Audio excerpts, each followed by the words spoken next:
Hi, I'm Robert Joseph. Today I'm going to teach you how to make this Squarecut swim trunk.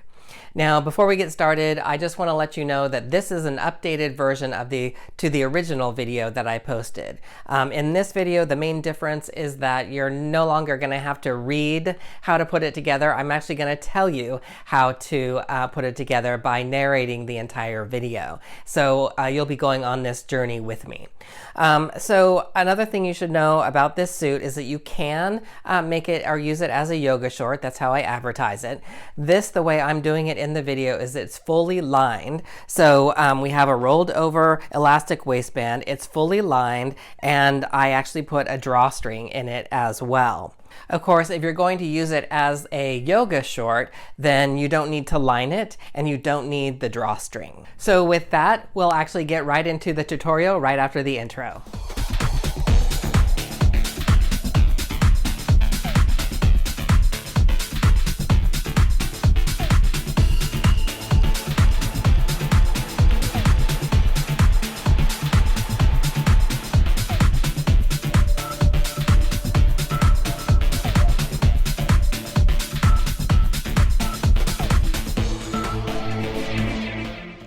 Okay, I'm about to get ready to cut this out, and I just wanted to talk to you about the pattern really quickly. So you're going to cut 2 self of these, and what I mean by that is your actual fashion fabric, if it's printed or anything like that.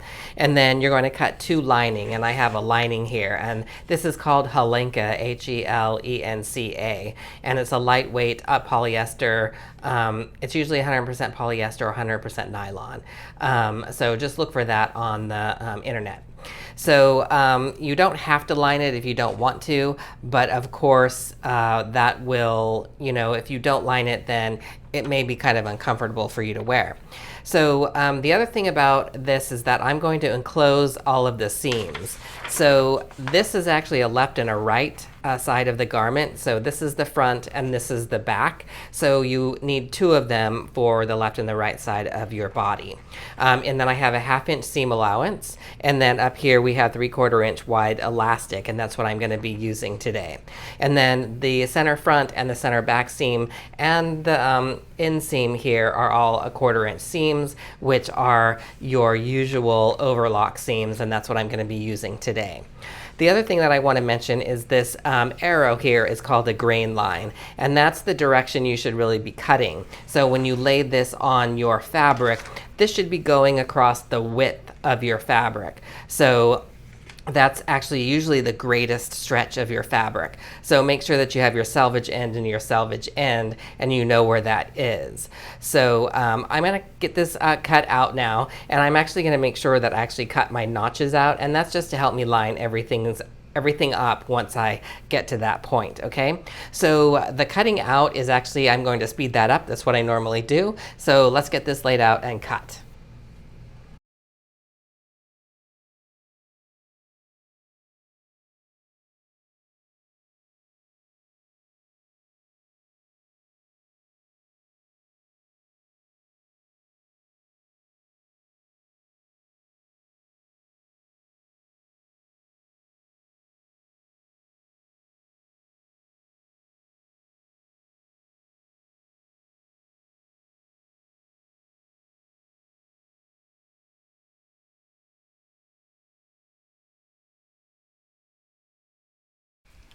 Okay, so now that we have everything cut, we actually need to get it prepared to sew. So I'm going to actually move the pattern off the table.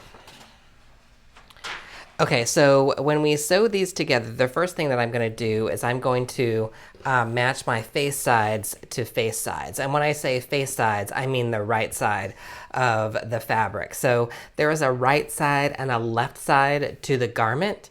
So that's why I say face side, or you can think of it as printed side. So I'm just going to move this one off and lay this one right on top of the other one.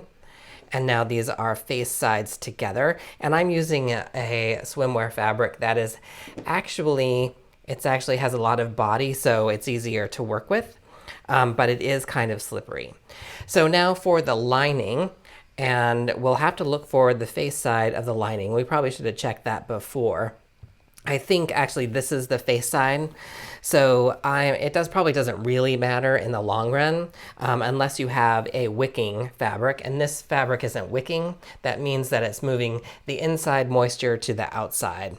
If you have a wicking lining, then you definitely want to know what the right side, the face side of that fabric is. So I'm just going to lightly kind of lay these on top, and then I'm going to actually go along the center front and the center back seam, and I'm first going to line up all of my notches and try not to stretch the fabric as you're doing this, otherwise you'll have a stretched out seam.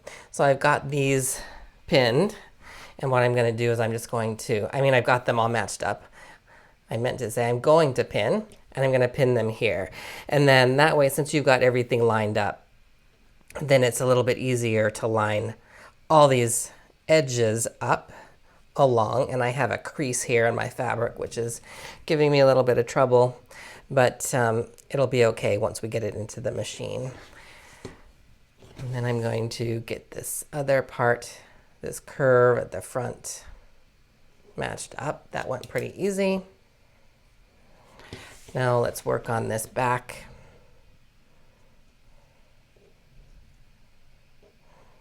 Just line all these up, and if you match your notches first, then matching the other edges up will actually go a little bit easier. These all look like they're lined up pretty well. When you sew this in the machine, you want to make sure that you're getting all 4 layers. And I know sometimes you can miss a layer, and I've done that before, and then you just kind of have to rip out a little bit and re-sew over it, getting that fabric in there. All right, so we're all pinned, we're ready to go. And we're going to sew along the center front seam.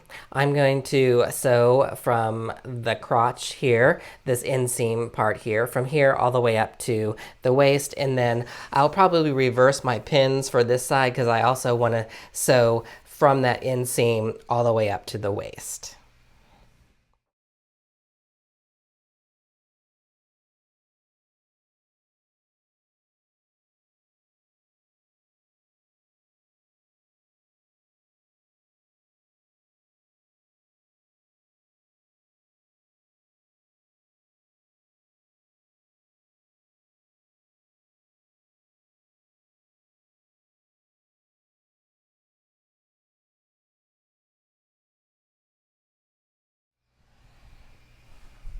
Okay, so now that we have the center back and the center front seam sewn, this is the center front and this is the center back. I just switched them because the white is hard for you to see the stitching lines. So now all we need to do is turn everything face side out. And what I mean by that is I'm going to turn the printed fabric to the face side.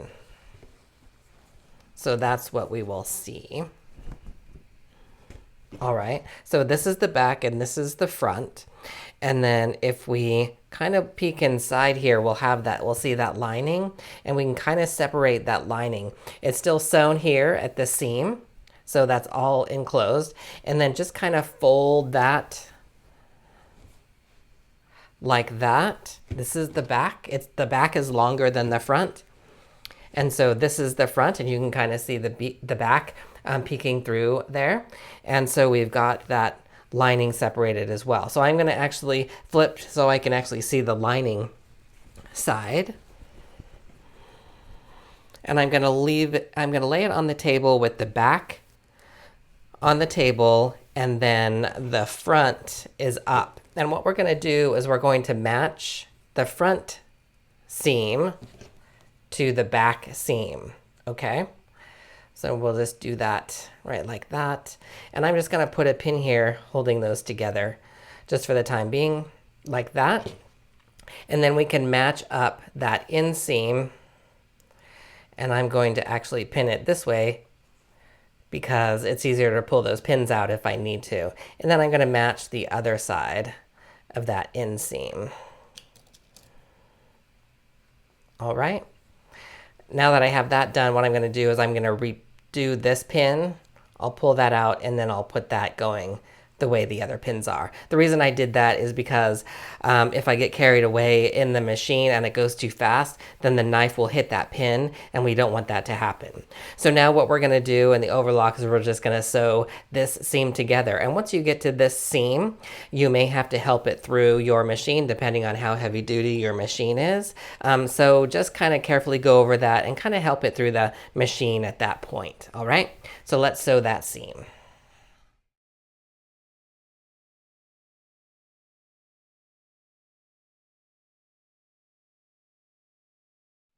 Okay, so now that our inseam is sewn all the way across, one of the things that you can do, let's see if the camera will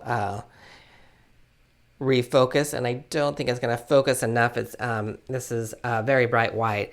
So what you can do is, if you're worried about this seam kind of pulling out, put this in your machine and do a couple tack stitches back just across here, maybe for 3/4 of an inch across here. Just stitch back and forth. I'm not going to take the time to do that now because I want to make sure I can get through this video.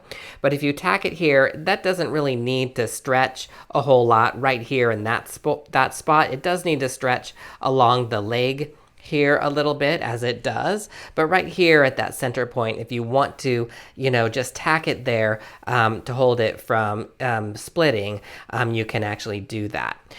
So now the next step is we're going to get prepared for the hem and for the elastic. And so what I'm going to do, just really quickly, I'm going to run this edge. Let's go ahead and turn this to the face side. I'm going to run the edges of the leg openings through the overlock machine, and also the edge of the waist area. And what that will do is that will just keep everything together. Now, if you're worried about bulk, you can actually just run a straight stitch around and then pop that stitch later. Remember, your straight stitches won't stretch. After you get to a certain point, it'll just pop. But if you do it with an overlock, you can, it will actually stretch with everything. So that's what I'm going to do. Now, if you can unthread one of your 2 needles to do this, then you'll have less bulk. I'm going to actually put mine to my longest stitch length to do this so that it won't take me a long time to overlock. So I'm going to do that, and I'll be right back.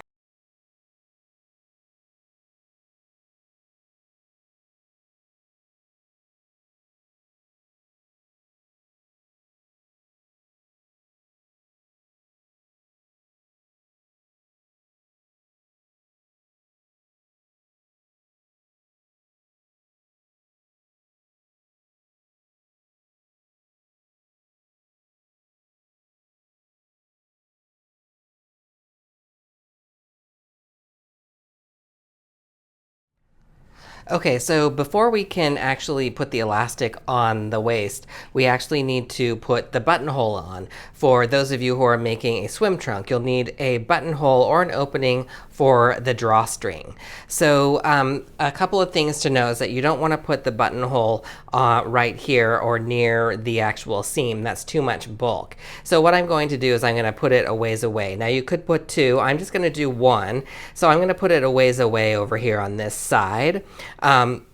So you could put 1 on either side of the seam if you want. Or, you know, just the one like I'm going to do. So what we have to remember is that there's only a 3/4 inch fold over. All right. So that means that once we have the elastic on, let me go ahead and measure 3/4 and I'll put a pin where that is. Once the elastic is on, our waistband is going to be folded over like this. And so we need to make sure that our buttonhole is actually in the middle of that area that is being folded over. So I put that pin there so that I know that is the height of where that fold is. And then I'm not really going to need to use a ruler, but it'll help me eye, and I'm going to use my erasable pen just to kind of mark where that center of that buttonhole should be about. So I don't know if you can see that. I've marked that. It's in red right here. And that's about where I'm going to place the center of the buttonhole. Now my machine has a buttonhole attachment like this. So please read your manual for your buttonhole. And what I like to do is I just kind of open this up. If you have a button like a 5/8 or 3/4 inch button, you can put that in there for spacing. Let me just measure. That looks like it's big enough. We don't really need a very big opening. We just need to get that drawstring through. So I'm going to leave it there, and then I'm going to put this into the machine. The other thing that I like to have is a piece of muslin or scrap cotton fabric that is pretty stable. And what I do is I put this underneath the area where I'm putting the buttonhole in. And what that does is it helps the feed dogs to actually pull and reverse for creating that buttonhole. It gives it a little bit more traction and stability. So swimwear and knitwear fabric can be really stretchy. That's what it's made for. So when you have this on the bottom of the feed dogs, what the feed dogs do is actually grab that fabric and to pull it along. And for the stuff that stretches, the feed dogs will grab onto it, but the fabric will just stretch and it won't move. So I like to put this on the bottom, and then I'll cut it off later. You could also use some stabilizer, some rip away or cutaway straight stabilizer. If you do embroidery, you might have some of that hanging around. You may also try a piece of paper. But with regular paper, it tends to be kind of slick, and so the feed dogs may just slip around that. So you want something with a little bit more texture on it so it'll grab. So you'll see me putting this in there as I get everything into the machine. So I don't pin it, it's just kind of a free piece, free-flowing piece that I put right under just before I actually start to make the buttonhole. So I'm gonna go do that right now.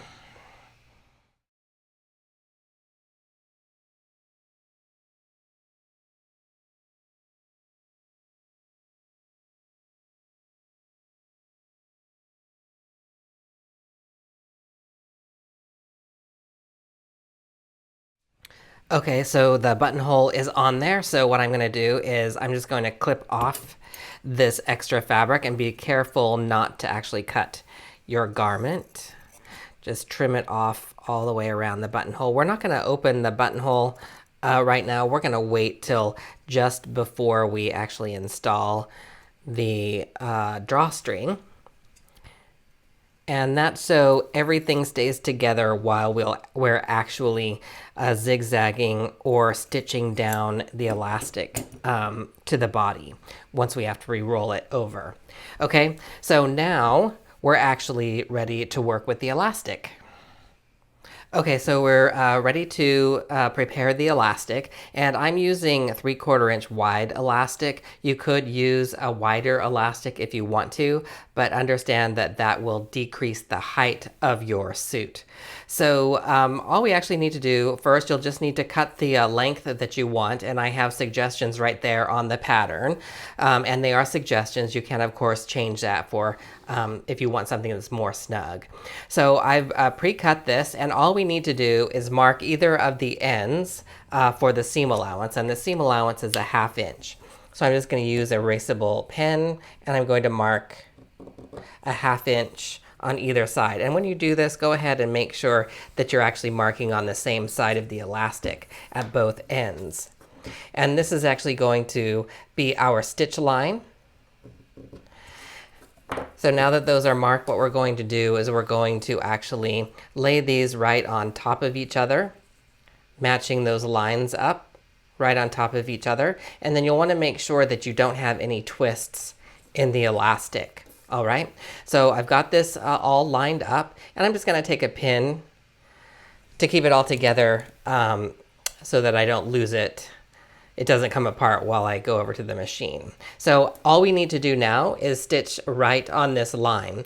And this is the typical way you would actually sew your elastic ends together for any kind of elastic waistband that would be rolled over. And what I mean by that is stitching along the edge of the garment and then rolling it over to the inside or the outside if that's your design aesthetic. So we're going to stitch it here, and what that does is it lowers the bulk in that area. So we're just going to stitch across that line. Okay, so I'm just going to get this here in the machine. I'm going to actually remove this pin. And then I'll just hold on to that and slide that elastic up there with that mark right under the needle. And I'm going to just put the needle down on that line. And then lower the presser foot. And you can just use a regular stitch length. And we're going to back stitch all the way, we're going to backstitch, I'm sorry. We'll stitch all the way to the end of the elastic, backstitch all the way to the end, and then back again to the end. So it'll just be a stitch length. And I apologize for my fingers as my reverse button is in the front of my machine.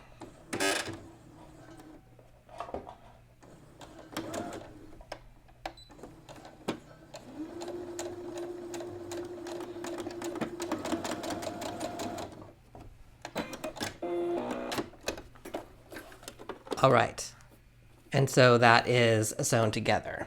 So let's go back over to the table. Okay, so now what we need to do is just double check that you have a complete solid ring here and that there are no twists in it like that. You want to have it nice and smooth all the way around. What we need to do now is we need to divide this into equal fourths. And the reason we're doing that is so that when we stretch it on or around the suit or the garment, we want it to be stretched on evenly around the garment. So I'm going to use that seam that we just sewed, and I'm going to fold it there, and I'll fold it in half, and at the other end I'm going to put a pin. Now you can also just mark this if you want, but I'm going to do pins so you can actually see what I'm marking. So now I have two equal parts, and what I'm going to do is I'll match that pin up to that seam that I sewed, and then I will fold all the way into the ends, and now on both of these ends I will pin each of those areas.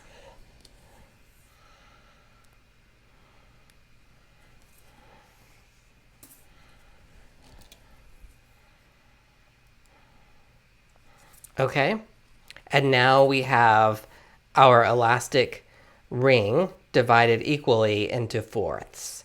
And now we're actually ready to pin this to the garment. Okay, so now that we have our elastic ring all ready to go and it's divided into fourths, now we need to actually divide the body waist area into fourths. And we have a seam, so I'm going to use the center front seam and the center back seam as one of our fourths. So I'll match those seams up together.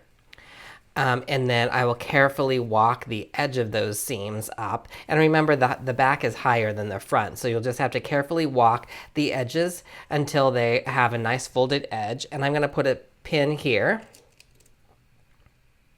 And then I'll do the same thing for the other side.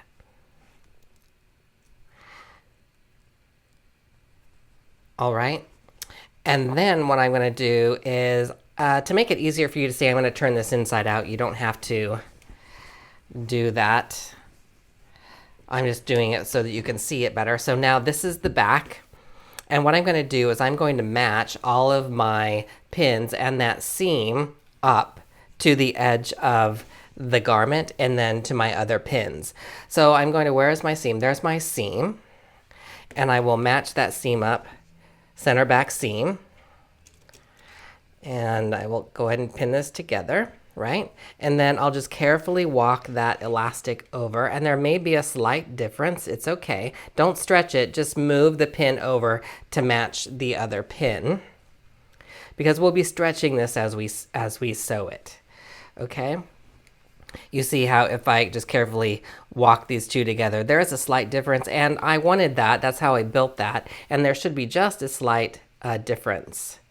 That's so it makes it so it actually stays snug against your body. Okay, and we're moving on to the last pin.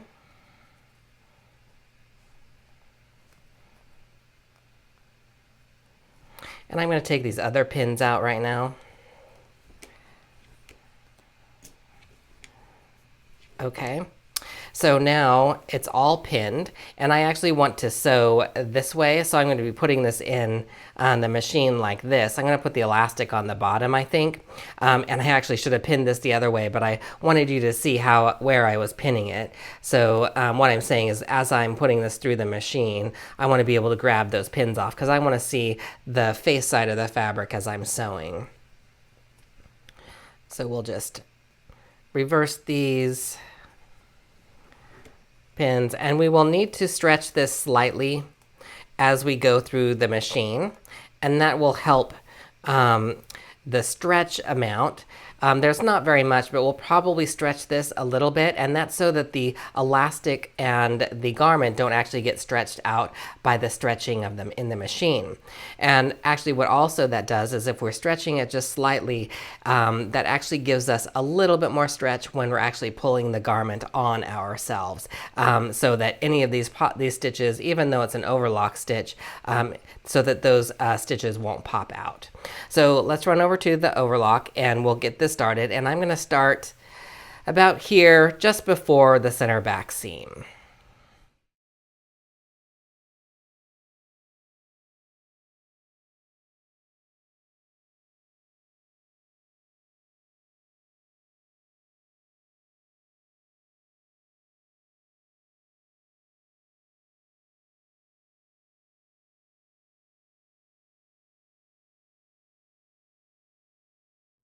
Okay, so the elastic is on the waistband. So all we need to do is actually turn the waistband to the inside.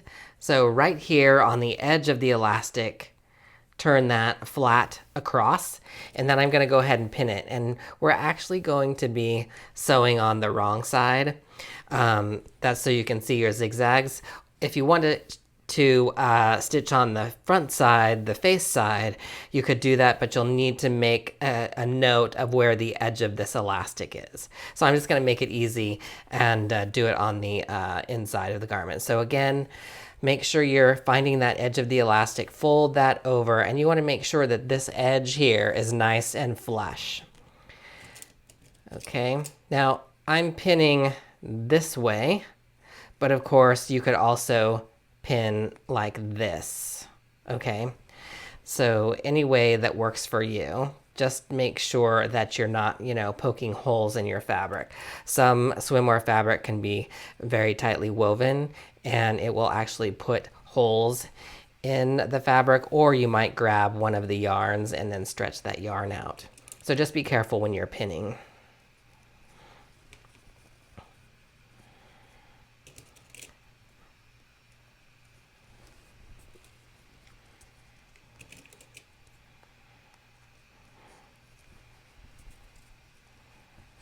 And I'm just making sure that everything is flush up here on this edge. And one more pin.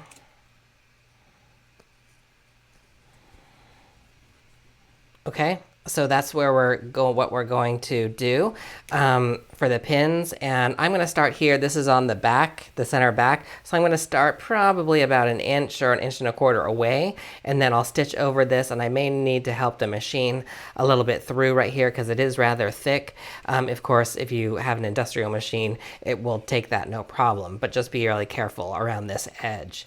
And then just catch one of the needles, one of the stitches right on this side of that edge. That's what we'll try to do. The needle goes in here, and then it'll come back up here, and then go back down here on the edge. And what that will do is it will keep it from creating a lip here on the elastic. So that's what we'll aim for, okay?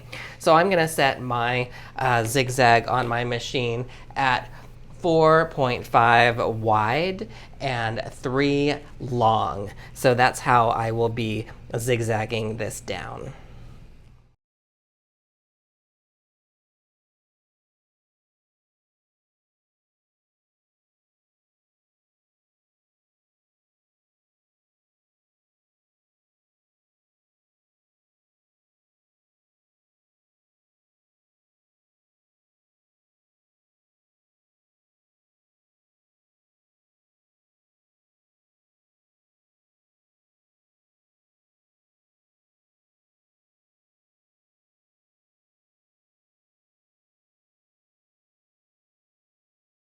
Okay, so we've got the elastic all turned over and it looks really nice. Now before we get to the drawstring, we may as well actually do the hem as well. And I'm gonna start here at the inseam, and I'm gonna fold this up a 1/2 inch. Now, this pattern does not call for elastic here at the leg, but if you wanted to insert elastic for a snugger fit, you could. Just understand that these legs are actually pretty snug themselves. And you should be using, good stretchy swimwear fabric for this, or jersey knit if you're using it as a yoga short. So I'm just going to measure up that 1/2 inch, and I'm actually going to pin this way. And I will get this done. Now, there was a slight curve, so to get that curve, you will have to slightly stretch to make it into that curve. So that's the beauty and nature of knits. All right, so I'm probably going to speed this pinning part up so you don't have to watch me pin it all the way around.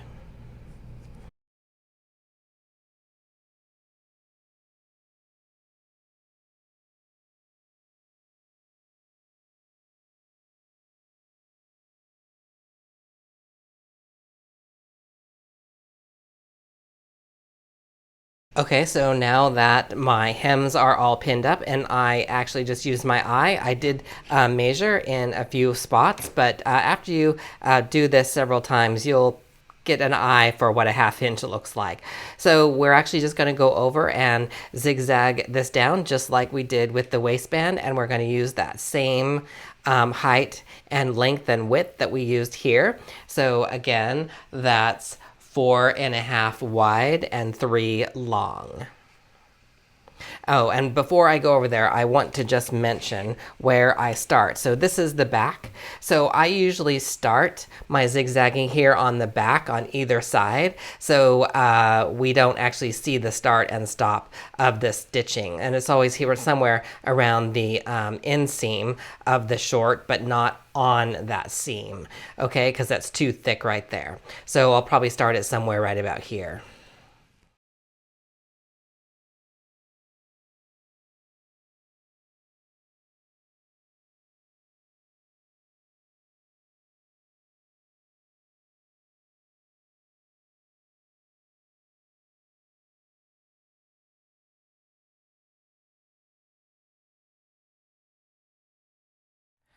Okay, so we've got the hem done, the elastic done, and now we're ready for the last step, and that is the drawstring insertion. So now, if you don't want a drawstring, you're done. If you made the yoga shorts, you're done. So congratulations. But we're going to actually completely finish this with a drawstring. Now we've got this buttonhole here, and all we need to do is open it. Now there are a couple ways you can open this. I've actually just got my seam ripper, and I'm just going to pierce it like right at the beginning of one of the ends, and I'm going to try to pierce it in there and just kind of feel that I'm just getting the fabric. You don't want to get the elastic at all. And then I'm just going to kind of pierce it and come through. Make sure that you're not cutting the threads of the buttonhole. Okay, let me see. Is my camera going to focus? Maybe. Okay, and then I'm just going to cut through that, right? So it creates just a small little opening. And I'm not going to use the seam ripper to rip it. That gives me a little spot where I can get my little clips in there and then clip all the way through. And again, let me see where I am. I can see, I don't think you can see that, but we can see the elastic. So we know we're through all the layers.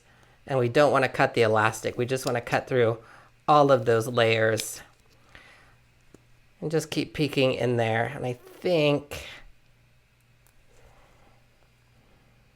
okay, I think I'm through enough.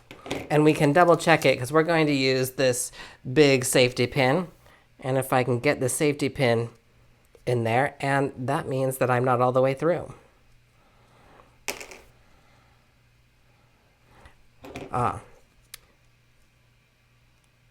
One more layer.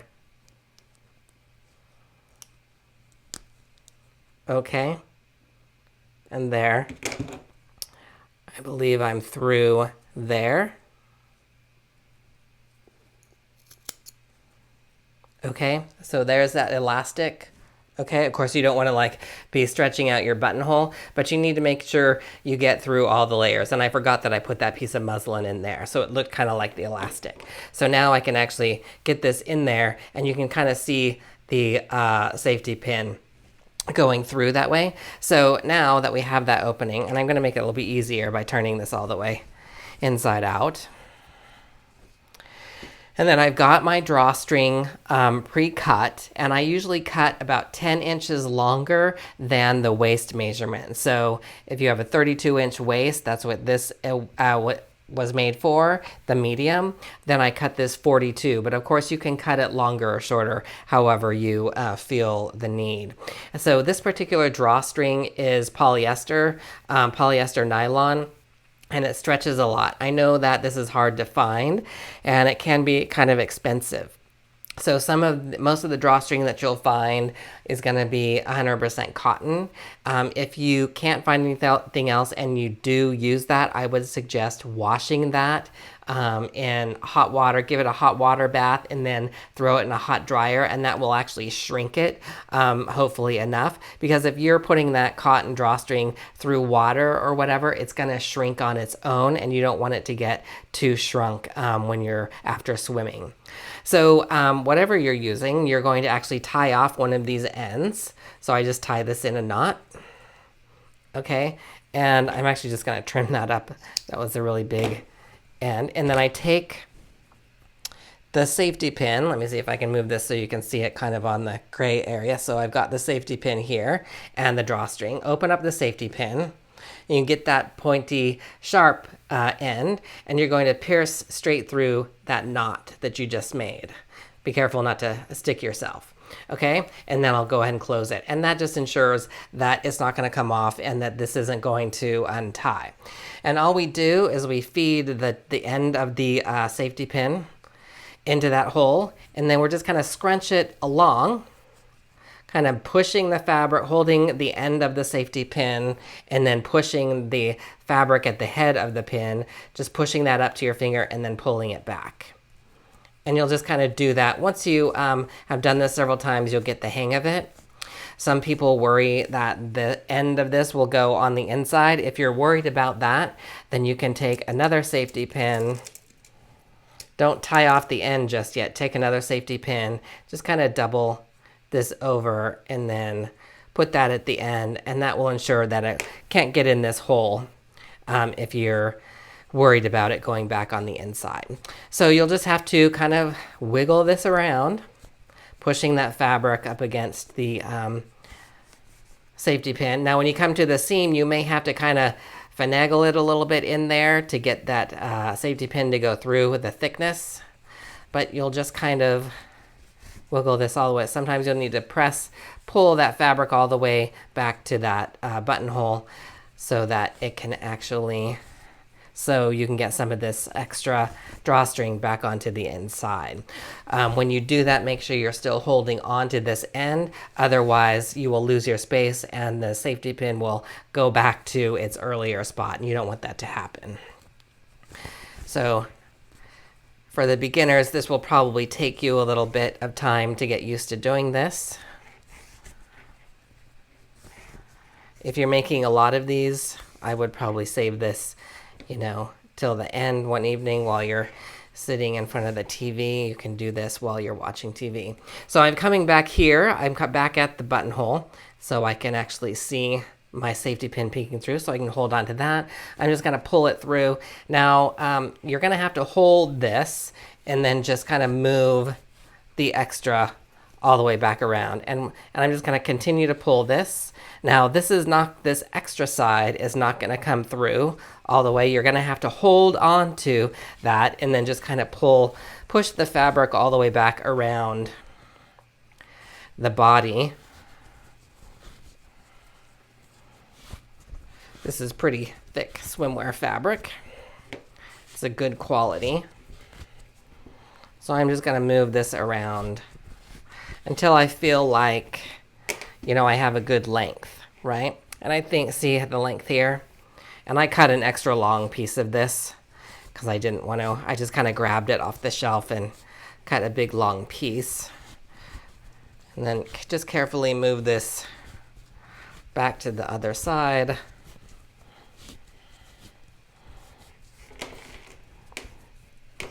Oops, that needs to be moved. Okay, so here we are. So this is what it would look like. Okay, so I've got the end. This was my original end. Now I have all this extra because I just cut. I wasn't paying attention when I cut it. So I really kind of want these to be about the same length. So this is lying flat. So this is the length here. So what I'm just gonna do is clip this off here, and then I'll go ahead and tie that knot. Okay, and then I can take this safety pin out. So you can leave it just like this or double knot it. I like to just kind of do a loop knot like that, right? And then one of the things that you want to make sure is that you don't cut these too short, because you're going to be stretching this to get it on, and you don't want that to escape inside that little casing there that we created. So I'm just going to tie this here, keep it from going anywhere. I'm going to turn this face side out. This is the front, and there you have it. We finished it, your very own handmade square cut swim trunk.